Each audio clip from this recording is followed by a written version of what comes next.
Hello, everyone, and welcome back to the TED Talk. I'm Ted, and this time around, last time we had a coach, this time we're back with the players, but it's another, I guess, quite special episode of the TED Talk because for the first time, we're gonna have a female player guest on the panel, and it's none other than Nigma Galaxy's captain and one of the most, I'd say, respected female captains in the history of CS, Vilga. How are you doing?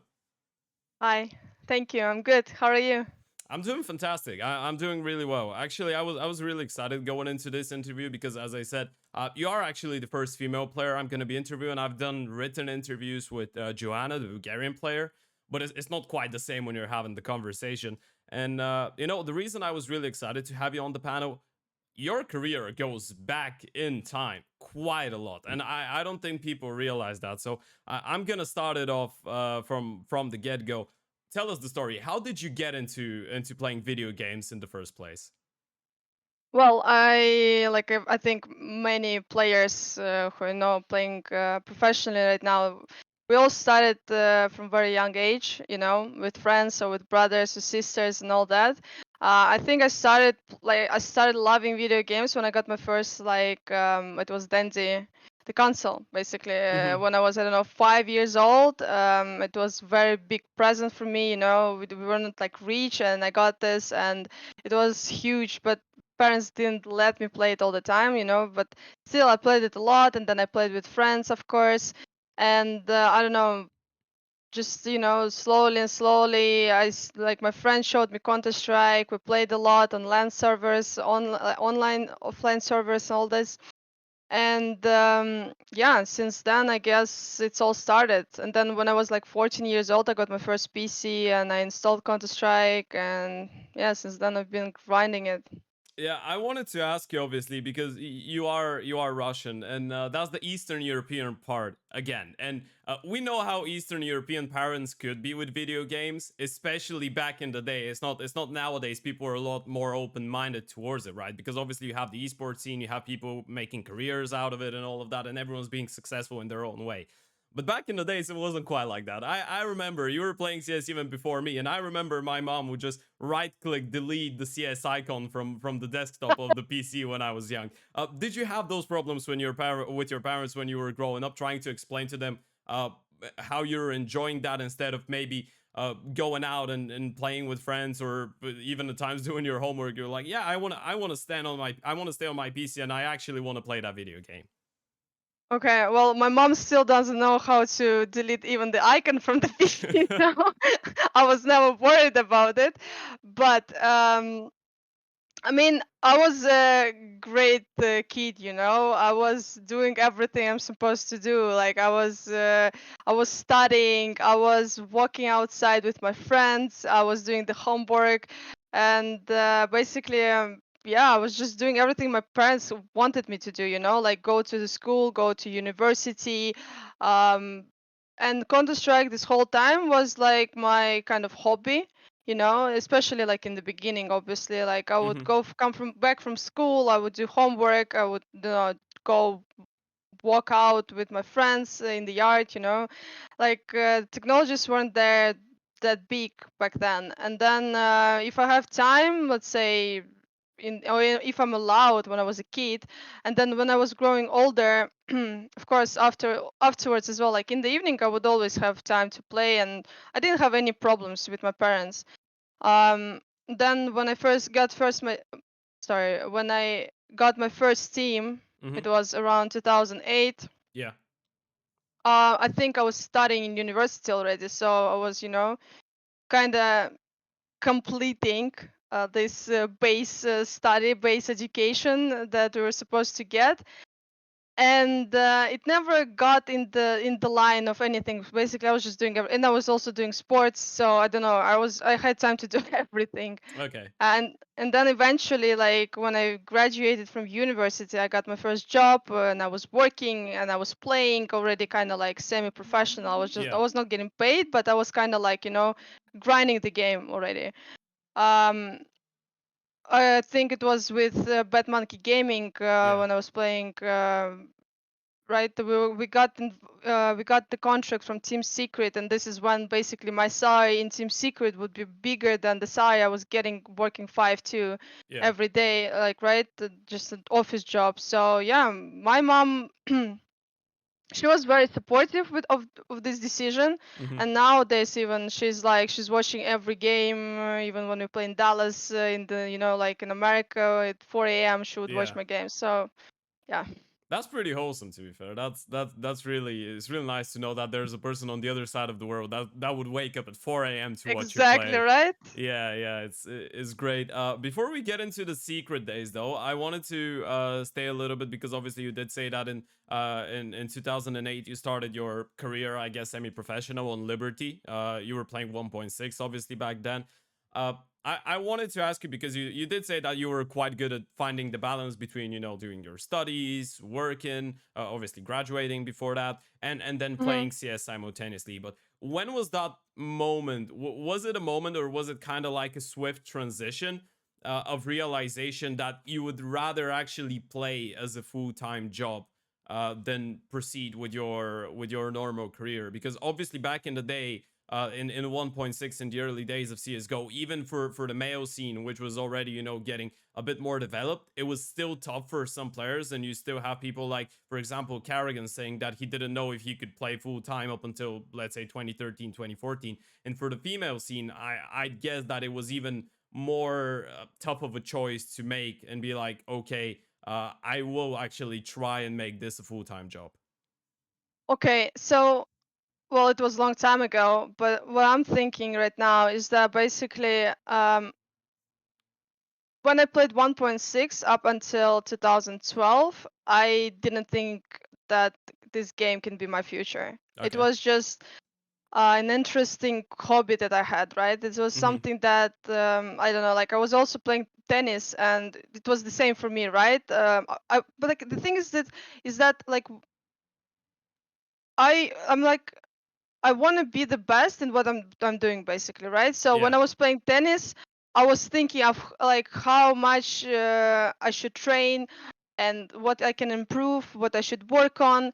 Then I was like, let's say snowboarding. For me, snowboarding was not just like go and go down the ramp and the slope and that's it. For me, it was like I need to learn how to do the jumps, how to slide, how to Yeah. like I don't know, just like this. So in gaming, it was the same for me. So I just wanted to be better in the game. I wanted to be like the best in the game. Well, not like I don't think I had this kind of goals like be the best in the world. No, obviously, but I wanted to be the better version of myself and just Yeah. improve, improve, improve. So in 1.6, definitely it was not like in my mind. I was just like playing to be good at something, right? In game, let's say. And then I remember when CS:GO came out, everyone had to switch to it, and I was so tilted that I liked 1.6 so much, and I hated CS:GO. Um, Sounds familiar. yeah, and also like these flashbangs, they made me sick. I don't know how to say it, like, right? I had this motion sickness, and I hated this game so much. And then I stopped playing completely for several months. I didn't play, and then my one of my ex teammates asked me to play. She was starting the new team, and she asked me if I want to try, and I said okay, why not? But I don't know anything about the game, and she said, yeah, don't worry, we will learn together. And this is basically when I started playing. I decided to give a chance to CS:GO. I started playing CS:GO, and yeah, and since then, I guess I changed like several teams, and then I got like I don't know, I was just playing and improving all the time. And then like some other players noticed me, and they started inviting me, and I don't know, there was not like a strict time when Yeah. I realized, okay, I should I should just do it, Yeah, it I was a should bit just. more gradual. Yeah, and Yeah. also, like I guess with our Eastern mentalities, like we always need to have like a backup plan. So for me, like the main plan was like to graduate from university and just to work with my specialization and like just do what everyone else is doing. And Hmm. gaming was like something super out of the comfort zone, I guess, for everyone. Yeah, yeah. Okay. I guess that makes a lot of sense. And still, in the meantime, just to mention it and have it out there, you still had the chance to represent some of the biggest Russian organizations, right? You still played under Forza, you played under VP as well for a short while. But then Yeah. we go a bit further in time, and as you pointed out, Team Secret comes out. Mm-hmm. Now, actually, that's quite funny. The only English interview that you have out there, it's you with Launders at a Katowice event in 2016 when you had just joined Secret. And Yeah, I remember it. yeah, it was actually quite crazy for me to see because it feels like it wasn't that long ago, but then you listen to the stuff that you two were discussing, and then you realize it's actually quite a long time ago. Made me feel old as well. But I wanted to ask you because obviously this is when you started getting into full time CS. This is when you quit your full time job, as you said. You started Yep. earning a little bit more from playing CS, and you were able to afford a living. You were getting some money from prize pools as well, even though it wasn't that massive. Uh, Initially, when you were playing back then, did you feel like that was maybe the first time a female team was starting to get a little bit closer into getting into the big ecosystem of CS? Was that the point when you started getting competitive enough to feel like you can potentially reach the male level of competition? Um, I think it was just like my goal of my whole career Hmm. is to be on the same level with prefer like with guys, basically. I don't know how to Yeah, say. I think it just comes from my childhood when I was growing up with just boys company.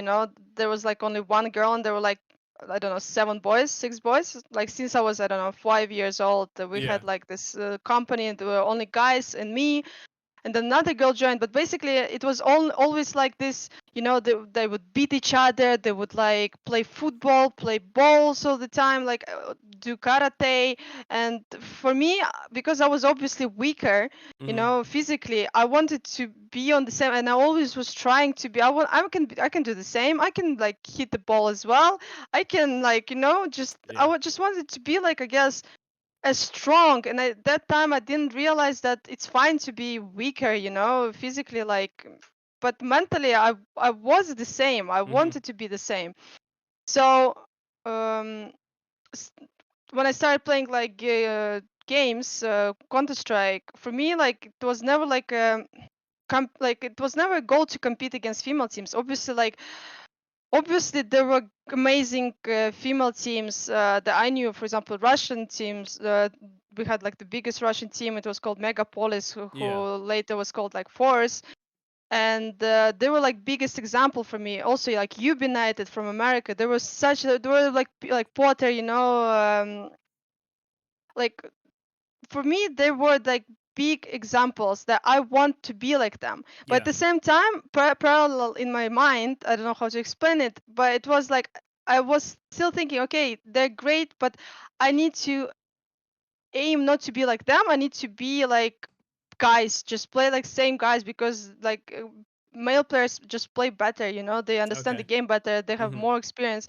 So when I started playing like in Team Secret, obviously, like, all the top male teams, they were better. And for me it was just like I want to be like them. I just want to play on the same level. So I mean, we started getting more events in CS:GO. Hmm. But then this was kind of the start for developing the female scene, because Yeah. in 1.6 it was only one ESWC, one tournament a year, that's it. Hmm. And in CS:GO, we started having more and more tournaments where players could, show themselves, could like check how like their level, compete in the safe zone and all this. And I think yeah, with CS:GO, we definitely started getting this ecosystem better.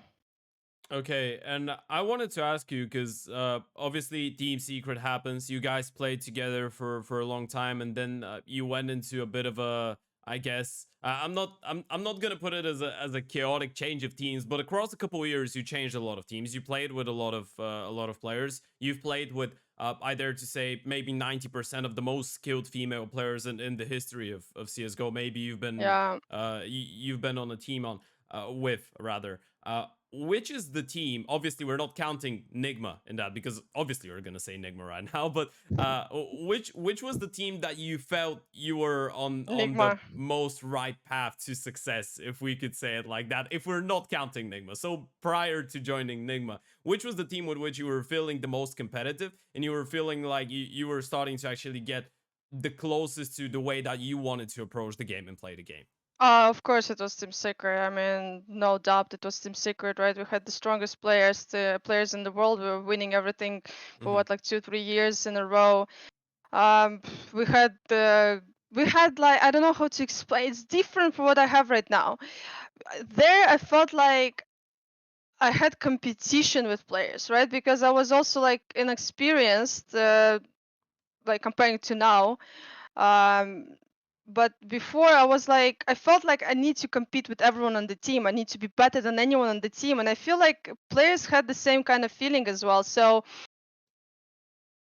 we had competition not only outside the team, but we also have it inside the team, All right? right. So yeah, so I think this is what I like the most, and obviously that we're winning everything. And I mean, Team Secret was like my first ever big professional team where I started getting my first salary, with who I won my first ever world tournament. So Team Secret will always be in my heart and soul, and I will always like be thankful for this experience that I got with them. Yeah, so you were kind of pushing each other to do better. It was like a healthy Exactly. competition within the team. The idea I'm getting from you. Exactly, yes. That sounds great, by the way. This is usually the thing that you get on football teams, for example, right? Where you're just competing, but well, back there is different because you're competing for the same position essentially. You're not competing for the same position, but I still feel like it's a really good thing to have within a team, and I'm not actually sure if a lot of people have that in teams nowadays. That's an interesting topic that maybe is worth to discuss with a lot of people as well. But I wanted to ask you, wasn't Team Secret the moment when you realized that you wanted to be in charge? And when did the entire you know like notorious journey of Vilgas and IGL start? When did you feel like you wanted to be the captain, and what was the first team you captained? Okay, so there was a point in Team Secret where basically every team that wins a lot, there will be a point where uh, well, people will start losing, right? It Yeah. just like one team cannot be winning forever. There always be time when the team will start losing, because of many different reasons, right? Because of maybe people not work as much as before, or people get more comfortable with each other and they start like, saying each other different things that can eventually break the team. Mm-hmm.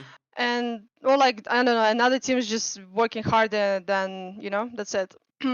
And at that time, I remember there was WSG tournament in 2017. It started, and then the finals were in 2018. And the rule of WSG is basically you need to participate in it with your national team. So at that time, okay. I said, okay, I will make a team. I found players. I was playing with Antica at that time with Team Secret. I asked her, let's do it. We found 3 players and we started practicing. And this is when I was captain, in game leading. Sorry, captain. What is this word? But in Team Secret, I was like kind of always helping with mid-round decisions. Yeah. So already then I'm very like talkative person. Yeah, I Voco in the talk team. vocal, exactly, and I have a lot of energy and I have a lot of ideas. So I was always trying to help with the calls. And basically, yeah, for me it was easy to start uh, calling in this Russian team. I think actually even earlier. I think I started doing it even in 1.6 when I switched to Force. It was named something else, but I think it was called, I don't remember anyway. But I was calling then when I was 17 or Yeah, I 18 think years it was old. esports female. Or Uh, iSports, esports, something like that. iSports. Yeah, No, yeah. no, it was something else. But that doesn't matter. Anyways, Okay. I was already calling then, but it Yeah. was horrible. Of course, my calls were horrible. But already when I was this young, I was calling. But yeah, then Team Secret I wasn't calling. Then Double G Team I was calling, and I really liked it. And then basically what happened is that we lost our first tournament with Team Secret, and then things started to go down. Then we had arguments, and then yeah, basically I left the team to Okay. create something on my own. Yeah. This is actually quite interesting because it kind of shows maybe the troubles that a leader has to go through, especially when the female scene was a little bit more fragile, maybe back in the day, obviously. Yeah, And when you once you get used to winning everything and then suddenly you lose, it's panic. No one knows what to do, right? But I guess yeah. I guess it's maybe a part of the journey, and I wanted that's something that I wanted to touch upon as well. How do you recover mentally from something like that? Because it's kind of like when you're the IGO, it's kind of like I'm making another football reference, but it's kind of like being the goalkeeper, right? So when the team is winning, not a lot of people are giving you the credit, but then when the team loses, people are starting to point fingers at you, and sometimes even Mhm. your teammates would look at you and they'd be like, "Okay, find a solution for what's going on." So mentally, what's going through your mind the moment that you're transitioning from Team Secret to starting to create something on your own? Was that hard for you to kind of accept that you're going to get most of the blame but not a lot of the credit at times? I never cared about this, honestly. I don't know. I never like for me, winning it was the most important. Like I didn't like how to say it. I understood that this journey will have to start from zero, Mhm. and I will encounter a lot of losses Yeah. on my way until I get to the point where I can be world champion again. I knew it. I basically like when this happened. Of course, like I wanted everything at once, and I wanted to win. Like, but it's impossible. Like when you create a team from zero. You don't even like take players who play with each other. You just take one player, another player, third, fourth, and then like you need to create something out of it, right? And I knew it's gonna be a lot of work. It's gonna be hard, but I never was like, I don't know how to say it, like expecting to like win straight away. I Okay. wanted to, but I didn't expect for it to happen. Yeah. Then basically we started playing the tournaments and we were losing, we were like ending second, or of course like these loses they were tilting Mhm. as fuck. Like I don't know it. I was sad, but what, like 1 2 days, I'm fine again. Get back to work, make it better. Like it is what it is. Yeah. Yeah, I get it. Always know that you need somewhat of perseverance and patience to get where you want to be. Yeah. And then I guess a couple years pass. You go through a lot of different teams. You go through 5, 6 different rosters. At some point, you were the best in the world again when you were playing with the Copenhagen Flames female and then Assassins. I guess you won that tournament Mhm. in Dubai. You were Mhm. playing with Mimi on the lineup as well. Mhm. But then it kind of all fell apart, and it all fell apart Mhm. because of COVID. That was I guess maybe in the history of a female and in the NA scene as well, maybe the toughest moment for CS. The transition to online CS mixed with Valorant coming up. uh Mhm. what happened essentially was that a lot of the big stars from the female CS scene transition into Valorant, and no one could really blame them, right? I mean, the female scene, it felt like it was just not getting the attention needed. It felt like you guys weren't playing as many tournaments when COVID came up. Valorant comes in, game changers. You have a reason to go there. You have a reason to try something new. A lot of the best players from CS leave, and a lot of the fans are being there. Okay, I understand why they're doing it, but it doesn't change the fact that that just makes it absolutely awful for the female scene and the female ecosystem in CSGO, right? So, was there a moment for you when all of that happened, when you kind of had that thought breeze through your mind of trying out Valorant and trying something new?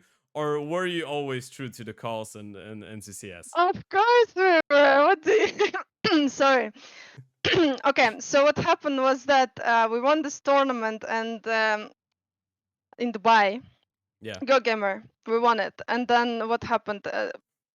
Basically, the team was already like it already fell apart before it. It already fell apart when we qualified to it. So I had to like find 2 players to play, Hmm. and then we were practicing Counter-Strike, practicing and practicing. You should not also forget that we were playing ECA, a lot of ECA, Yeah. and we had like seasons. We had like we were just we still were practicing and working every day, and and then eventually the COVID started, and then we had no tournaments at all, like at all. But guys, they had like a lot of online tournaments, and we even tried to, play in some qualifications, and we lost, of course, but we didn't have any female tournaments. So, and I think it was a year passed by, and we don't have anything. Then the second year started to pass by, and then I think someone contacted me from ESL asking if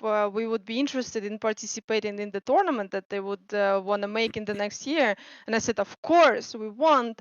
And then few months pass by again, and there are no news, and basically like we feel like we're wasting our time in Counter-Strike because everyone is competing in Valorant right now, and then the game changers came already, and everyone was preparing for it.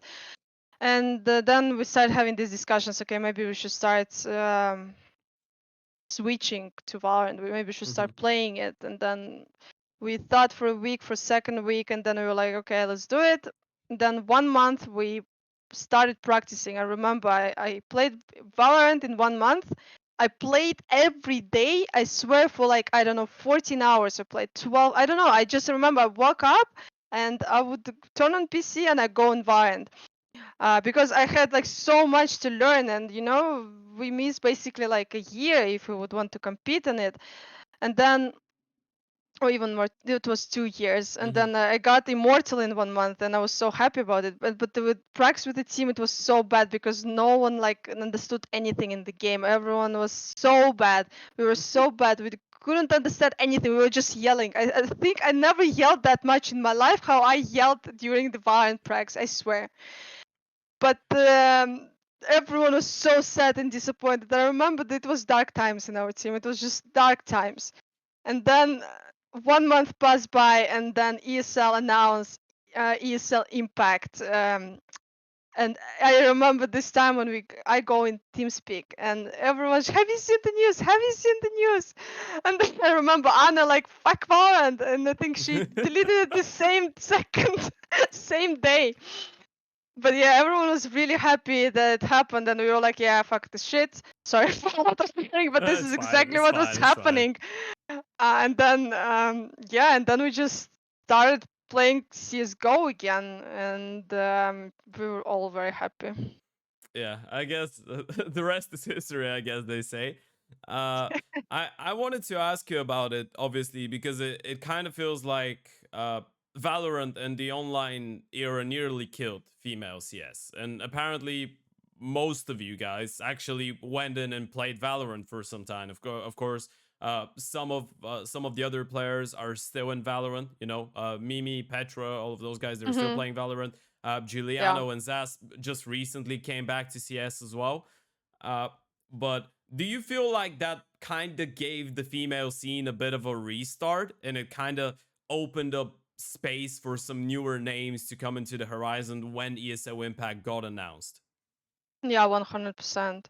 I mean, all we needed was like announcement of a tournament, right? In 2 years, finally. So yeah, all it takes is to have a stable schedule of tournaments, and then we did have a lot teams, a lot more players, and the level of Counter Strike also increased so much. Like female Counter Strike, everyone is right. All the girls are playing Facets. All the girls are like seeing that in order to achieve something you need to work really hard, right? And even now I think like us being like the best team in the world, I see a lot of other female players who are grinding the game a lot on Faceit and streaming a lot, and I think this is really good, and this is what we need. And imagine like if we had more female tournaments, not just ESL, right? Yeah. Like Blast, for example, PGL, like I don't know, other organizers, if they would make tournaments for, we would even have more female players. This is because this is what we need. We just need more players. We need a better system, better ecosystem, like you Hmm. said, and more competition. Yeah, they're gonna have a much better reason to continue playing and grinding. Do you feel like that was one of the main issues, let's say 7 or 6, 8 years ago, that there wasn't enough tournaments, and that's why there weren't so many, teams, and the level of female CS wasn't as high as it is right now? Yeah, definitely. And yeah, I mean, we had tournaments. We had like many tournaments. We had ESWC. We had Intel Challenge Katowice. We had Copenhagen Games. We had something more like Girl Gamer. So Hmm. we had actually tournaments, but I just don't understand the reason why we didn't have enough of female players yet. Yeah. I don't know. I can't answer you this question, but I feel like back then players didn't have this competitive enough of competitiveness in their minds. Yeah. How to say it? It's like I remember because when I played with Team Secret, it was so easy to win everyone. I don't know how to explain. It was just so easy, you know. Hmm.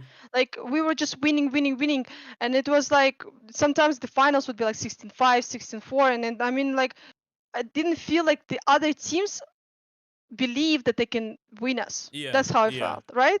Now like we also like, right, we win everything, but I feel how much players are trying against us, how much they want it, how much they anti-strat us, how much they believe that they can win us. And I think this is so important, to have this belief that you can win anyone you want. All you have to do is just work better and harder, Yeah, put more time. this is something I wanted to ask you about as well, because in that said interview that we did mention before, when you were a part of Secret and you had a talk with Landers, you did say that you weren't even back in the day practicing against other female teams. You were just practicing against male teams because you didn't feel like the level of competition was high enough for you guys to improve as much as you wanted to. Is that different now? Are you still focused on practicing against more male teams, or do you feel like there's other female teams that are on a high enough level for you to be, well, I guess, for you to consider them as a worthy opponent for Prax and learn from them, I guess? Yeah, we do practice. I mean, we don't practice every day, but we sometimes we practice against female teams. With yeah, they sometimes we even lose during the practices, you know. So like, I think practicing against female teams is good sometimes to like check your mental strength, kind Mm-hmm. of. Um, but we're mostly focusing on playing against guys, of course, because in the end of the day, male teams they're just stronger.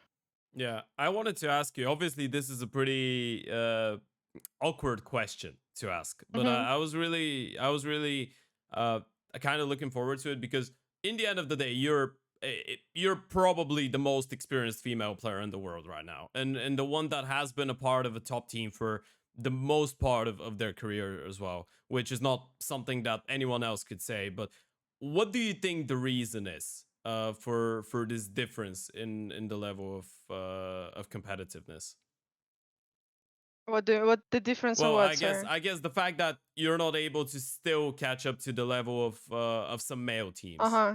Okay. Do you think that, obviously, this is a really odd question to ask, right? And Yeah. I'd completely understand it, even if you're like, well, I guess we're doing our best and we still don't know.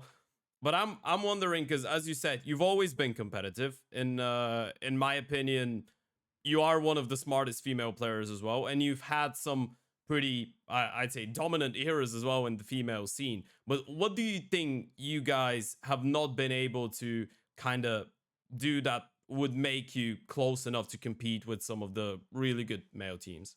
I think the problem is that we don't have enough female players, Mm-hmm. and because of it, we don't have enough competition.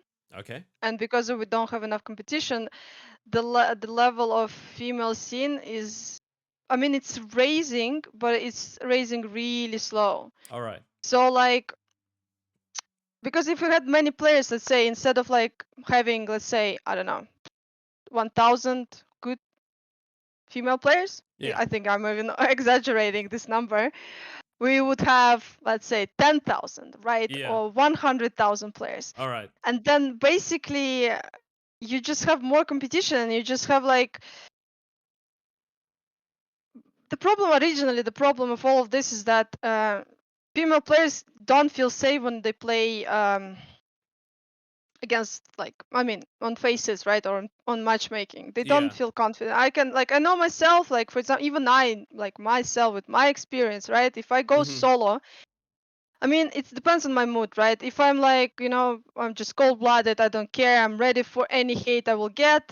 And this is what Yeah. happened like recently. I go first round, I press microphone, someone tells me shut the fuck up, and literally first seconds, and then I just mute the guy. I don't care. I'm like, okay, I'm giving information.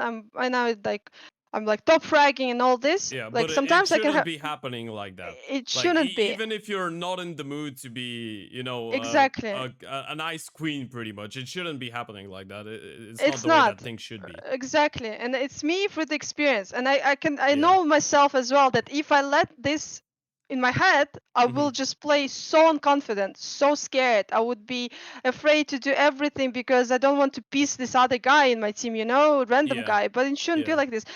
Just because we're girls, we shouldn't have this hate, and because of this hate, players don't believe in themselves. They Mm-hmm. stop being confident. They stop taking the risks and do some moves, aggressive moves to get the Mm-hmm. wins. And it's all connected. Yeah. And basically, I don't know. It's a very hard topic. It's a very hard question. But like shortly to say it, we should just work more. Like personally, Mm-hmm. for my team, I know that we have good players. We have smart players, we have good clutchers, we have hardworking players, but I just think we need to work even more. I don't know, just need to work more, to watch more games, to bring more ideas, to play more faces, Mm-hmm. see how, like, just, I don't know, just grind and grind and grind and grind and grind until the point where we can maybe start showing something.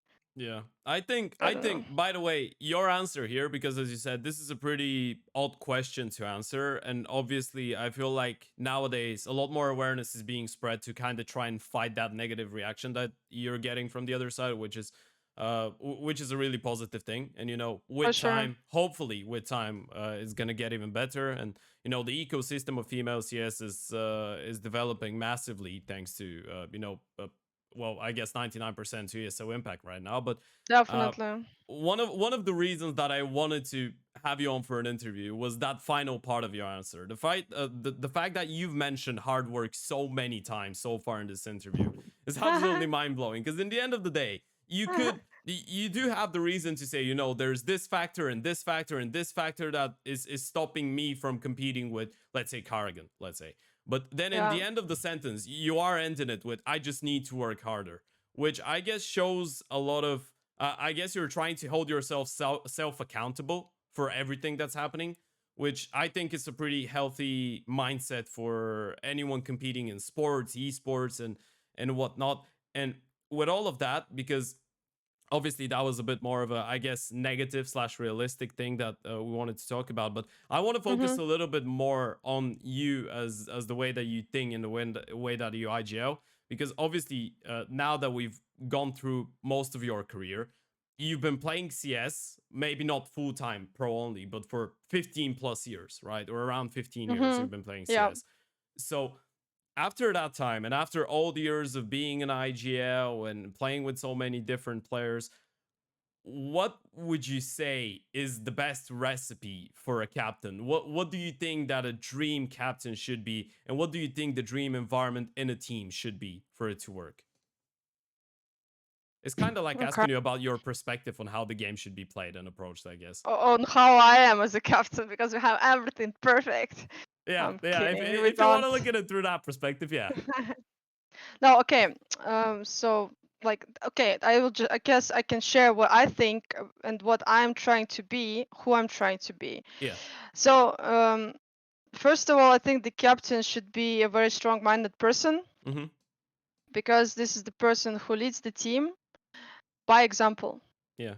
Most importantly, by example, the person can say anything they want, but as long as they don't do it, then players just be like, okay, if captain can do this, I can do this as well, so it's really important to lead the players by example. So be like, first of all, in real life, you should be a good person. I don't know, just like be a polite human being, right? Just respect others. You know, be nice. Mm-hmm. Don't be toxic. Like this kind of traits that just normal good person should have. Yeah. Then basic. Secondly, is as I said, you should be strong-minded. So people should believe in what you say. Mm-hmm. People should follow you, right? And obviously, you need to be smart because if there's no logic, then the person would just, counter, counter. How you say this? They Just they follow the they would. truth, basically, Yeah. Yeah. Yeah. right? And I mean, all like there are many different things that the person should be. Like I think the captain should also be how you say it, ready to sacrifice for the team. But it's Yeah. again, it's like leading by example, because Mm-hmm. if the captain cannot do it, why should others do it, right? So basically, captain should be able to do everything in my head. Yeah. I don't know, it's just like it's a question that I need to think of to give my Yeah. proper I guess opinion on this. I guess the way to put it, I mean, if we want to put it in a shorter way, that said question is that there's a lot of people that are looking at it from two perspectives. It's kind of like with the coaches. Obviously, the perfect mixture is in the middle, but it's kind of the same thing that people are having with the coaches. Either you're a hype coach or an analytical coach, and a lot of people are having that stigma with IGLs as well. Either you're being the father of the team, or in your case, I guess the mom of the team, or Mm-hmm. you're being that guy that's just shot calling, but there's other people that are responsible for having everyone intact, setting up the atmosphere and stuff like that. So the thing that I'm getting from you is you're trying to be all of it. Yeah, I am. I am definitely trying to be all of it. But I don't think it's bad. I'm just used to it, I guess. I know that I'm spending a lot of energy on everything. Yeah, not only like analyzing the game Yeah. throughout the whole game and making the calls based on this analysis, but also like trying to contain the mood, trying to like not get tilted when people don't listen to the call and some stuff like this. But it's Mm-hmm. hard. I mean, I'm not doing it all the time, obviously. Like sometimes I can get really angry when, like, I don't know, people don't hear each other, or they start arguing, or I start arguing with something. It happens. But when it's official, I think I played so many officials, I made so many mistakes like this. So now that when we play official, I try to be like, like calm, Mm-hmm. um confident, and I bring energy only when like there's something big happens. I don't know. Yeah. Like I don't know how to explain it. It's hard question, but basically, I think my point, like of all, like this whole conclusion should be is that the captain should be a person everyone respect. Okay. I think it's very important that everyone in the team should respect the captain. And All right. then I think I have it in my team. I think I have this respect. I think people believe in me.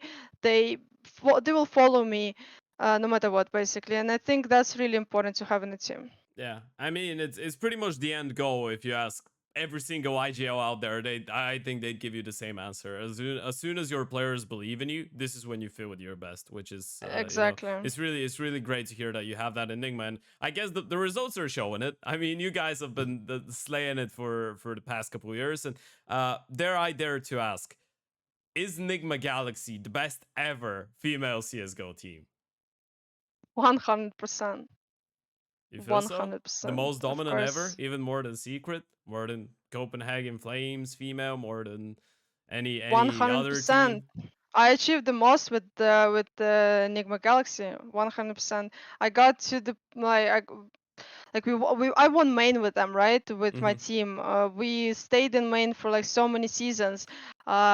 We won every female event in since it like since ESL like every female ESL Impact Yeah, event, and we won the biggest prize pool of all. So definitely for me, Nigma Galaxy is the best team, female team in. What do CS:GO. you think makes Nigma outside of we've won the most tournaments, the most money in prize pool and whatever? What do you feel like Nigma Galaxy as a team? What do you feel like you guys have that other teams haven't had, and other teams that you were a part of as well back in the day didn't have? That makes you superior to them. Okay, I think that we treat each other like we're family, Mm-hmm. like we're all sisters. Yeah. That's the difference. I never had anything like this in any other team. Like we're all friends, we love each other. We of course we have arguments, right? We have dramas, but at the end of the day, we will apologize to each other. We will hug each other. We will be like, "Okay, all good. Let's continue working." And it's like this closure I never had with anyone ever. I know that I can be so straight. I can say anything I want. I can share my opinion, and I don't have to, hide anything Mm-hmm. from people like in my team. I don't have to bottle things up then afterwards to explode. I can just say anything I want, and I know that people will try to understand me or will like accept things like they are. And I know that I also tell the same to other players, and then I'm like I think other players can like also speak everything they think of. We never have this like, just not saying what you think you should. I mean, I guess. Yeah, yeah. So your level of communication within the team is really good. Not only in the Yeah. server, but outside of the server as well. Yeah, exactly, exactly. Okay. Well, I guess with that, before we get into your opinion on CS2, because obviously you've seen what's happening on Twitter and social media the past couple days. Everyone now is trying to point out the GOAT in CSGO, who's the best oper, who's the best entry, who's the best whatnot, whatnot, whatnot. So I wanted to ask you, uh, might be, I'm going to ask you two questions. The answer might be Mm-hmm. the same. So, number one, which is the best female player that you've played on a team with ever? And number two, which is the best ever female player in CS:GO? Who's the number one Oh, you GOAT? cannot ask this kind of questions. I mean, you can decide to stay politically correct and say that everyone that you've played with is as good as they were, and everyone was good in their own way, or you could give me the name that you feel like is the equivalent of simple. Yeah, there's no equivalent of simple in female scene, unfortunately. But I don't know. I can't say I have like the best player. Like I Okay, had you can name a couple. You can name a couple. okay, Okay. okay. Well, obviously on my team, I can call like everyone pretty good, right? I know that I can call the best opera I played with. It's Anna. Yeah. That's I can definitely say is the best opera female opera I played with. She's insane. She's really fast. She has like faster reaction than many pro players, and yeah, she just plays and hits insane shots, and she wins so many clutches because of like Mm-hmm. she's just smart and good player in general. Other players like Tori, 20, Cat, everyone is just they have their own style, they have their own roles, and I think they're playing so good in these roles. Taking my old teammates, I think Juliana Zaz, they were really good. Mm-hmm. When I played with them, I think they were like one of the big examples that I wanted to be like, to play like. um Mimi as well, Petra. I mean, there's so many players. Yeah, it's kind of Antika. a tough setup question because there's no way you name everyone that you've played with. Exactly, But exactly. But I think everyone I played with at that time, I thought they're so good, and I'm so happy I'm playing with them in the same team. yeah, So yeah, okay, we can go with that. We can go with that. thanks. I guess you did name. I I guess can't name one all of person. the you named most of the names that would pop in my head as well. So I'm willing to accept that Yeah, as an answer. But with that being said, now obviously you did say that you had that transition from CS 1.6 to CS:GO, and you absolutely hated the CS:GO once it came out, yeah. and you didn't want to start playing it. Do you feel the same way now with CS2, or do you actually like CS2 a little bit more, and do you feel like it's a logical next step? I think it's a very logical next step. I think everyone was crying for this Source 2, right? Or like for the new engine, and everyone was like, please, when is it gonna happen? And then when Yeah. finally it happened, everyone is like, when is date? I don't wanna play it. And I mean, the game requires a lot of like fixes, a lot. It's just insane how many. But at the same time, I really like the game. I like it. I like the graphics. I like the new sounds even I like it. I Hmm. mean, I don't like the shooting part, but it's something I need to get used to, right? I need to like learn the new way, like new spray patterns and everything. Um, how to move, how to pick, how to a lot of different new nades, new positions. Need to adapt to the shadow, yeah, the shadows, right? When Yeah. you need to like find these angles where you can stand and you will see, let's say, like one position, and then you see the shadow on your second part of the screen. Um, so there's a lot of learning, but no, it's definitely not like it was with 1.6 and CS:GO. Now I'm very open-minded person, and I like it. I like the changes, and I can't wait to actually play my first LAN tournament in CS2, and I hope we can show very good Counter Strike too. I'm pretty sure you will. I mean, I must admit, ESL Impact the last couple years has actually made it really, really interesting for me because back in the days when I got into watching CS, I would catch a female tournament every now and then. I wouldn't follow it as closely though. But recently, I've actually found a lot of the games really interesting to watch. I think you guys are you obviously Nigma and a lot of the other teams are making some of the games really, really intriguing. And now, obviously, I have an ex guest on the show, Monster, who used to be the analyst for Gamer Legion. Now he's coaching an NA female too. So now, because we're friends, I need to follow the NA scene as well. So I'm not only following you. So I'm pretty sure it's going to be an exciting event. I'm looking forward to it as well. I'm pretty sure that everyone watching this is looking forward to it as well. And as one, I guess, final thing, is there something that you want to say to everyone out there that's hating on CS2 right now to make them believe that this game would actually turn out to be good in some time? Guys, believe me when I say this game will get so much better. You will love it. Like, give it until the end of the year, maybe a bit more. But That was really I'm. optimistic. Well, okay, maybe give it 6 months. No, there's gonna be changes all the time, right? There's gonna Yeah. be constant changes, like it was in CS:GO. You cannot just have the perfect game. It will like constantly have new updates and everything. And this is what good about it, right? Mhm. But all these basic changes, basic sorry fixes, uh, that need to be fixed, I think they will be done by the end of the year. Hope so. That's Okay. I'm optimistic, yeah. But I think this game will be the greatest Counter Strike ever. Okay, okay, that's a pretty bold statement. I really hope that you're gonna be right. I really do so, and I do believe so myself. But with that, I really wanna now. Well, I don't want to, but I have to put an end to our conversation here. Okay. It's been lovely 50 minutes of my life. I must admit, and I would really want it to be a little bit longer, but I did promise I'm gonna try and keep it below an hour. Well, to be fair, I did, to everyone at home, I did tell Vilga that our conversation would be around 30-40 minutes. I didn't keep my promise. It was absolutely impossible for it to be 30-40 minutes, No, unfortunately. because you know why? Because you said that you will try to talk less, but you didn't know that I talk a lot as well. Yeah, maybe it was just meant to be a long conversation. But with that being Exactly. said, thank you a lot for joining me. It's been a really pleasant interview, and I'm really sure that one day in the future we're gonna have you on the panel once again. Hopefully, with CS2 being the best game the world has ever seen, and we're gonna have a lot more interesting conversations about, who knows, maybe Nigma being unbeaten in 10 years or whatever. But Maybe. yeah, maybe. Hopefully. I wish you this to happen, of course. But thank you once again for being over here. Thank you everyone at home for watching. Of course, if you wanna keep up to date with Vilga and Nigma Galaxy's results, you can check them out on HOTV and follow their results and the games that they're playing in ESO Impact, and hopefully a lot more female tournaments that could come up with CS2. And if you want to follow her on Twitter, the link is going to be down below in the description. My name's Ted. I was joined by Nigma Galaxy's Vilga, and I'll see you really, really soon again. Bye bye. Stay safe. Bye bye.